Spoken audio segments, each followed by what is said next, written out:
Quarta parte da Praça da Alegria. Recordam-se com certeza que na passada sexta-feira o nosso programa sofreu algumas alterações devido ao terremoto e respectivo tsunami que assolou o Japão. Hoje voltamos ao tema com as notícias que foram entretanto chegando e que já nos adiantam, por exemplo, que há 2.000 mortos confirmados. Isto para além de dezenas, já podemos dizer, infelizmente, dezenas de milhares de desaparecidos. Há muita ideia de que um tsunami seria uma onda. O que se pode perceber através das imagens que foram sendo transmitidas a partir do Japão é que é muito mais do que isso. É um braço do oceano que vai invadindo terra até perder força. É um pouco diferente daquela ideia da onda que se esbate rapidamente. Há uma mole, uma massa imensa que se desloca e que vai entrando por terra e transportando tudo atrás. Julgo até que é difícil de avaliar-se a força, o poder que estas ondas, esta massa de água dispõe quando se arrasta. Porque se percebemos que algumas das construções são tenues, são construções fracas, frágeis, também dá para vislumbrar que algumas das construções, mesmo as de cimento armado, também são arrastadas e seguem nesta torrente preta que leva muitos detritos com ela. 100 vezes mais poderoso do que o terremoto do Haiti, é pelo menos esta uma das estimativas que foi adiantada. Há também uma informação dos serviços de geologia japoneses de que a principal ilha do arquipélago do Japão, Honshu, se terá deslocado 2,5 metros. Portanto, deslocou-se de um sítio para o outro, uma ilha inteira. Imagina a Ilha da Madeira a deslocar-se 2,5 metros para o lado, isto para que tenham uma ideia mais aproximada.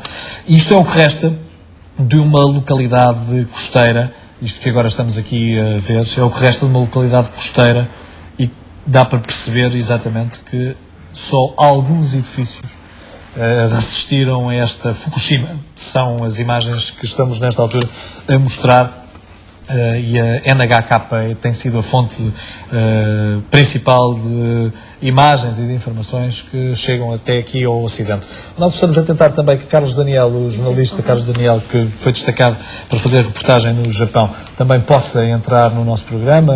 Se no último recurso tiver de ser por telefone, pois também o acolheremos desse modo. Mas para já, na Praça da Alegria, estamos com a possibilidade de conversar no nosso programa com o professor Raimundo Delgado, que é da Faculdade de Engenharia do Porto. Olá, professor, mais uma vez. Olá, obrigada por vindo mais uma vez. Já fez a sua pesquisa, com certeza, já também foi colhendo mais informações. É muito para além daquilo que já tinha estudado até hoje, acredito.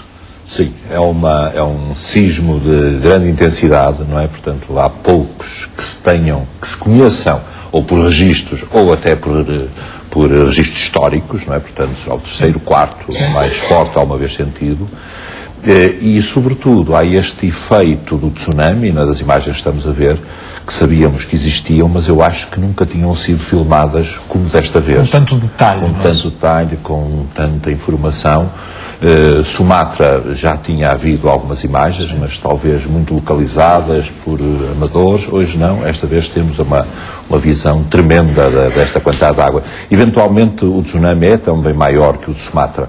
Portanto, a altura da água da onda ao chegar à costa é mais alta e, portanto, faz com que as imagens sejam realmente... Nós suponhamos isto, não é? Suponhamos uma onda, mas aquilo que percebemos, professor, é que foi mais, não é? Foi muito mais do que isso. Foi muito mais do que esta onda, não é? Esta imagem é uma imagem, digamos que tem algum simplismo para estar concentrado claro. Mas para termos uma ideia, isto realmente o que acontece é que aqui era a falha e, portanto, houve um movimento relativo, isto subiu, estamos a falar talvez 10, 12, 15 metros, não sei, em Sumatra foi à volta de 15 metros este movimento relativo. Sim. Portanto, tira esta água toda para cima.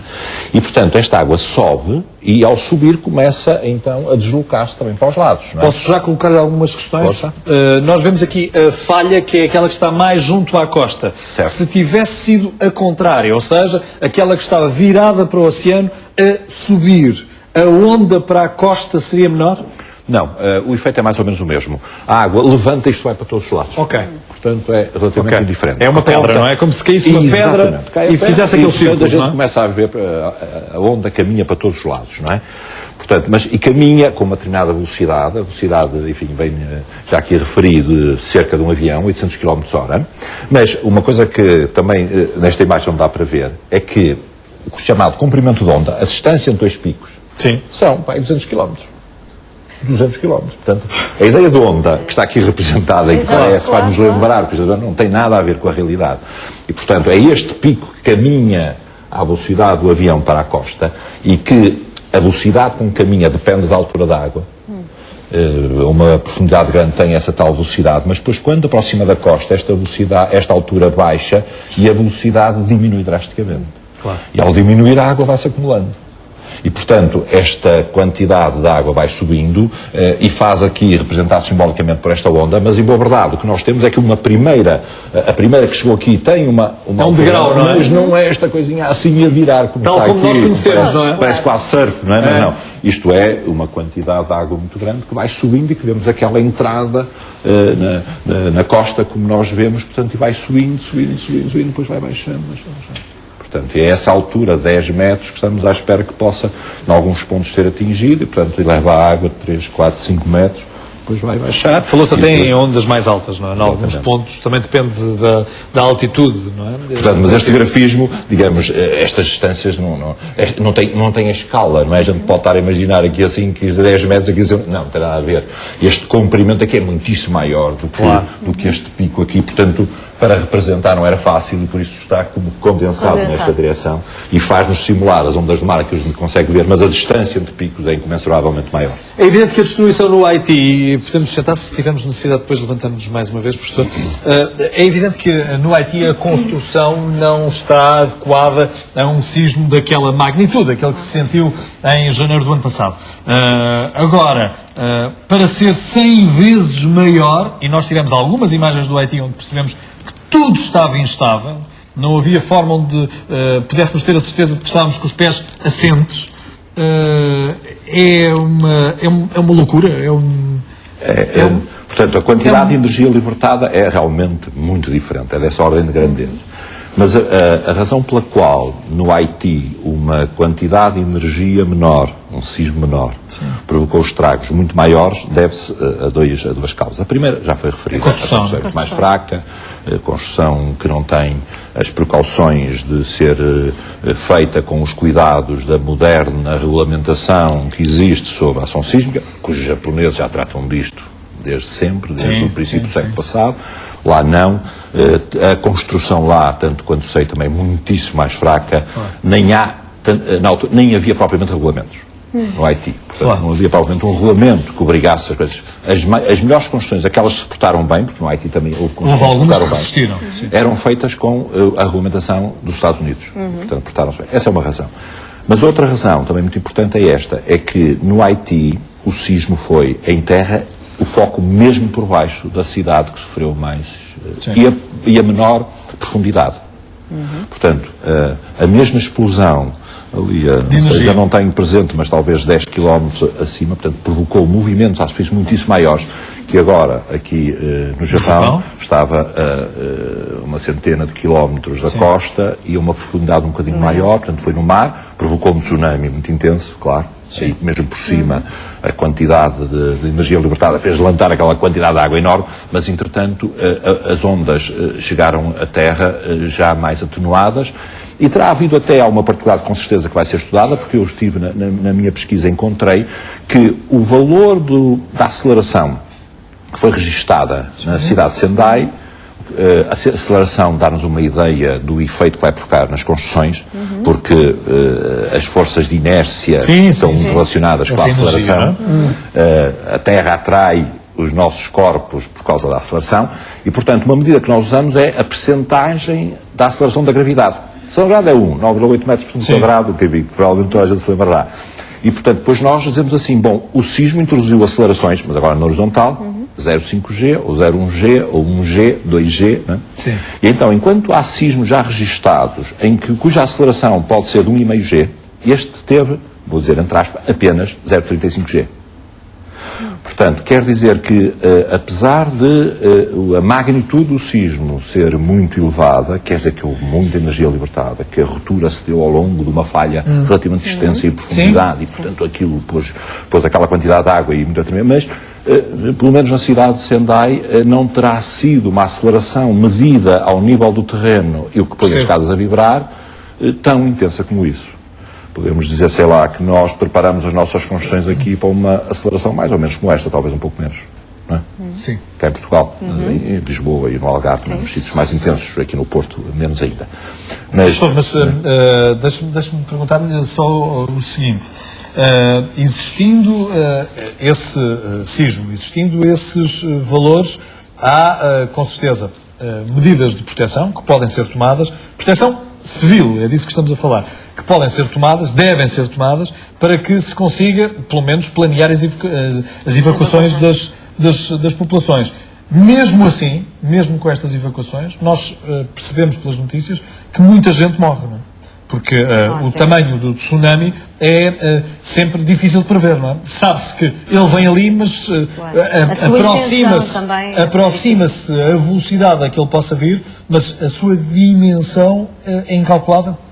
A dimensão, imagino que não seja muito fácil quantificá-la na hora, não é? O que interessa é que é dado um alarme, não é? Vai haver um tsunami. E que parece 4 horas, não é? Depende do local. Pois, que parece que foram 4 horas. Não, uma coisa e outra. Na cidade de Sendai terá sido alguns minutos apenas. Só minutos. Ouvi falar 15 minutos ou uma coisa assim, não sei bem. Portanto, foi relativamente rápido. Em Sumatra foi menos ainda, não é? Em Sumatra foi imediato. Exatamente. Portanto, ali não houve assim muito tempo, não é? O que dá é depois, conforme nos vamos afastando para o Japão Norte, o Sul, nos países vizinhos, evidentemente que dá tempo, não é? E há imagens que mostram, se forem à internet, conseguem encontrar neste momento já animações que simulam a ocorrência do tsunami e depois dessas ondinhas atingir os vários países e a hora que vai chegando. Sim.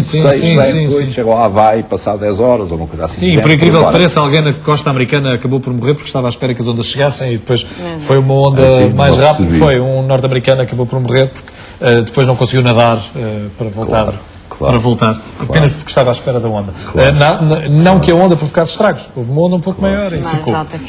Nós temos atualizações que foram preparadas pela redação da RTP. O Helder Silva pode-nos adiantar, e é isso que te pedimos, Helder, que o faças detalhes sobre o que foi chegando à redação da RTP.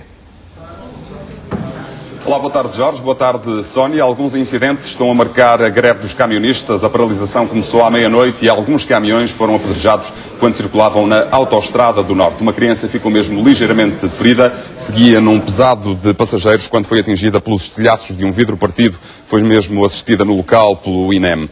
A greve das empresas de transporte de mercadorias começou à meia-noite e é por tempo indeterminado. No Jornal da Tarde vamos fazer o mapa do protesto.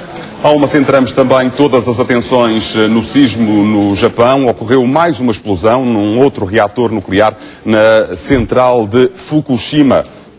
Aparentemente, essa explosão não libertou radiação para a atmosfera, é pelo menos o que garante o governo japonês. Apesar disso, centenas de milhares de pessoas estão a ser retiradas das imediações.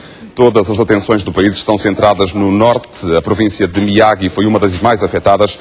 Era lá que vivia a única portuguesa que permanecia incontactável, sendo que hoje há essa novidade. A Embaixada Nacional em Tóquio conseguiu finalmente estabelecer comunicação com ela. Esta portuguesa não tinha avisado a representação diplomática que se tinha mudado para o sul do Japão. Vamos conferir este e outros dados com os enviados especiais da RTP, Carlos Daniel e Rui Alves Castro. Ainda no topo das notícias está o eventual cenário de crise política em Portugal. Há algumas declarações importantes para conferir e também um dado relevante que é já desta manhã. O líder do PSD, Pedro Passos Coelho, pediu uma audiência ao Presidente da República. Passos Coelho diz que os últimos desenvolvimentos políticos a isso obrigam. O Ministro da Economia diz que o Governo vai levar um novo plano de austeridade ao Parlamento e lá o chumbo está quase garantido, o que levou Francisco Assis, líder da bancada parlamentar do PS, a dizer que está em causa a estabilidade política. Assis sugere mesmo uma reflexão profunda do Governo e do PS já nos próximos dias sobre este novo quadro parlamentar. Olhamos também para o desporto, com mais um tropeção do Benfica. O clube encarnado ontem recebeu o Portimonense e empatou em casa uma bola. Até esteve a perder durante grande parte do jogo, mas acabou por empatar com um golo marcado por Nuno Gomes. Com este empate, o Benfica está a 10 pontos do líder, que hoje joga em Leiria com a União. Se o Porto vencer, aumenta essa vantagem para 13 pontos. São alguns dos temas em destaque. O Jornal da Tarde começa, como sempre, a 1 em ponto. Conto consigo desse lado. Até já. Muito obrigada, Hélder Silva. Um abraço, muito obrigado. Nós temos visto algumas imagens e temos também depreendido que, pelo menos, não nos chegam nem imagens nem informações de pilhagens. Também acredito que, em alguns casos, não existe gente para ter essa intenção. Vontade de pilhar porque provavelmente morreram, não é? Ainda me recordo perfeitamente de uma notícia que esta manhã de terem sido encontrados 1000 corpos numa praia, numa pequenina vila pescatória do Japão. Professor, a comunidade científica nesta altura também aproveita para estudar, para aprender algo. Deslocam-se para estes cenários de catástrofe imediatamente? Sim. É prática corrente fazermos essas locações. Nomeadamente nós na Faculdade de Engenharia, digamos, em 2 grandes momentos recentes. Um foi num sismo que aconteceu nos Estados Unidos, portanto em Norwich, em 1990 e pouco. Foi lá uma delegação da Faculdade de Engenharia, com outros colegas também, do seu técnico, da Nacional de Engenharia, para precisamente estudar, porque era interessante ver como é que uma sociedade evoluída e preparada, porque era na Califórnia também, como no Japão, estão muito preparados para ver como é que se tinham comportado as construções, e até porque aconteceu na altura uma situação inédita, que foi um conjunto de pontes que colapsaram e que cortaram por completo a ligação entre Los Angeles e o resto dos Estados Unidos. Mais recentemente em Áquila, na Itália, que também mais próximo, mais perto, porque são cidades já com um tipo de construção até mais perto da nossa e, portanto, enfim, em pleno centro da Europa e, enfim, a quantidade de acidentes e mortes que ocorreram, que era muito importante, e lá ver, tivemos lá uma delegação para ver. Portanto, tiramos lições, não só de observar os efeitos que os sismos provocaram nas construções. Portanto, estamos para ver as construções que foram dimensionadas recentemente, como é que se comportaram, e as mais antigas, as soluções de reforço que, entretanto, têm sido introduzidas, como é que se têm comportado. Enfim, e tem-nos dado a indicação de que os passos que têm sido dados da nova regulamentação que ocorreu no fim do século passado, dos anos 80, que realmente tem funcionado bem e que, portanto, neste momento, temos boas condições para prever que os edifícios se comportem bem durante os sismos, desde que sejam feitos de acordo com a regulamentação e sejam executados de acordo... Pelo menos os sismos que conhecemos e aqueles que se revelam, não é? Mas seguramente mesmo, nós evidentemente que temos uma previsão cá para Portugal qual é o nível de intensidade sísmica, mas eu diria assim, mesmo que, com os cuidados que nós temos para aquele nível de intensidade sísmica, mesmo que a intensidade sísmica seja acima dessa, esses edifícios com certeza que se vão comportar bem. Claro, são aqueles que ainda têm capacidade para garantir alguma segurança. Nós, aqui próximo dos nossos estúdios da RTP, conhecemos um japonês e que já foi nosso convidado diversas vezes aqui na Praça da Alegria, o professor Okai, que faz parte de uma pequenina comunidade de japoneses que residem em Portugal. Junto deles está o Hugo Correia. Bom dia, Hugo. É uma comunidade relativamente curta. É verdade, Jorge. Parece que só em Portugal são cerca de 200 os japoneses que escolheram o nosso país para viver. E um deles será precisamente o professor Okai, que é especialista em medicina oriental e que esteve disponível para nos receber aqui no seu consultório para, no fundo, comentar esta tragédia que está a abalar o seu país. Professor, como é que enfrentou esta notícia que colocou o Japão no epicentro de um momento muito difícil? Sim, realmente ouvi essa notícia, mas tentando para ligar para minha família, todos, mas custava muito. Tentando sempre ligação, ligando, mas não consegui mais. Graças a Deus, anteontem consegui ligar e da minha família, treme muito, consegui, mas nunca damage, né? Nunca estragou nada assim. Mas eu tenho muito preocupado que tem outro irmão, o irmão mais novo, que mora perto do Tóquio, chama-se Chiba. Aquele tem uma base de guardando aquele do gás, né? Gás, não sei como que vou dizer, base do gás para, né? Aquele vai explodir todos. Então, meu irmão que mora perto dessa cidade, sabe? E não consegui para até agora como que está, como que foi, não entendo. E outro, sim, outra minha tia que mora a Sendai, que é aquele sítio que aconteceu em Miyagi, Tóquio, e minha terra é norte do Tóquio, Aomori. Então o que aconteceu entre Tóquio e Aomori, no meio. Foi a região mais afetada.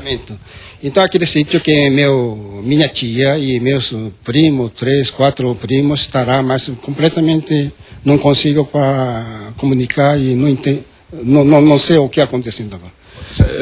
Muito problema, sim. As telecomunicações poderão não estar a funcionar, mas óbvio que o professor também poderá estar a temer o pior. Muito pior, muito pior.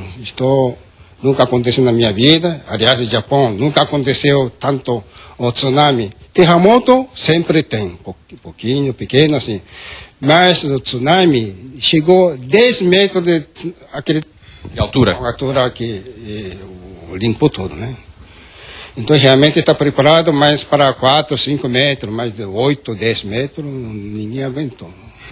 Entretanto, professor, sabemos que este terá sido o terremoto mais violento no Japão, mas o certo é que a história do país está cheia de acontecimentos difíceis, mas os japoneses conseguiram superá-los e o país renasceu das cinzas. Depois do que aconteceu esta sexta-feira, como é que agora o professor e, no fundo, também os seus familiares e todos os japoneses deverão agora olhar para o futuro? Bom, infelizmente, o Japão, da continente do China, depois mar, muito fundos.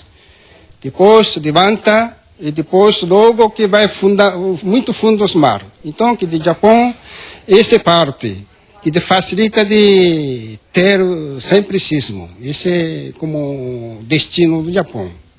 Por isso que para prédios, assim, tudo preparado para sismo, né? Mas para sair é difícil, né? É que, pelo menos em Tóquio, os estragos foram mínimos, o que demonstra de facto essa preparação. Mas agora, depois deste grande abalo, como é que o futuro será para este país? Como é que vocês agora deverão olhar para o momento da reconstrução? Sim. Bom, realmente, como o Japão tem terra de sismo, todo mundo sabe, mas por esse caso, o Japão está todo preparado para acontecer mínimo da média, né? Mas agora deu muito grande lição também. Nesse momento já está começando a tratar como que pode, porque já dizem que esse sismo, por exemplo, mais ou menos 65 anos atrás no Tóquio, destruiu todos. E morreu quase 300 mil pessoas assim. Mas esse já, cada 60 ciclos vai chegando. E já entrou no Japão, Tóquio, aliás, aquela área. Já dentro dos 60 anos. Mas, para preparado, como que pode fugir, pode manter, isso é tudo preparado, né, para menos de sofrimento, né? Professor, mais uma vez, obrigado por nos ter recebido aqui no seu consultório e parece que agora é momento de aprender com os erros, sobretudo viver o luto e depois aí sim a palavra de ordem deverá ser reconstrução, para aí sim o país poder renascer das cinzas. Obrigado, Hugo. Obrigada. Temos todos que nos conformar com o poder da natureza, mas o melhor que temos que fazer é nos adaptarmos a ela e não andarmos sempre a procurar que a natureza se adapte às nossas necessidades. Talvez fosse útil olharmos para estes acontecimentos para aprendermos alguma coisa. Mas também é recorrente, cada vez que isto sucede, dizemos isto e depois nos anos seguintes nada fazemos. Infelizmente é um bocadinho assim, em particular cá em Portugal, porque temos tido sismos realmente muito intensos. O 1755 também está nos 10 mais do mundo, mas já foi há muitos anos, não é? E portanto a gente tem a ideia ou que não vai mais acontecer uma coisa daquelas, ou então é lá para a frente. Mas isso, a verdade é que ninguém sabe quando vai ocorrer, aquilo que talvez saibamos é que vai ocorrer.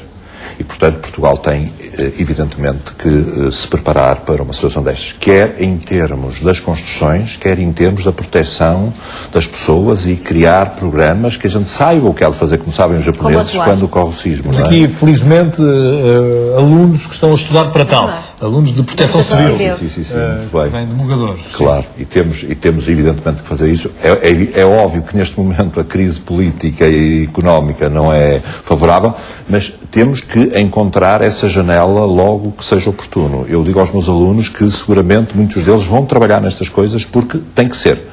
E, portanto, já no outro dia aqui falei que houve uma resolução da Assembleia da República que incentiva o Governo a tomar iniciativas neste sentido.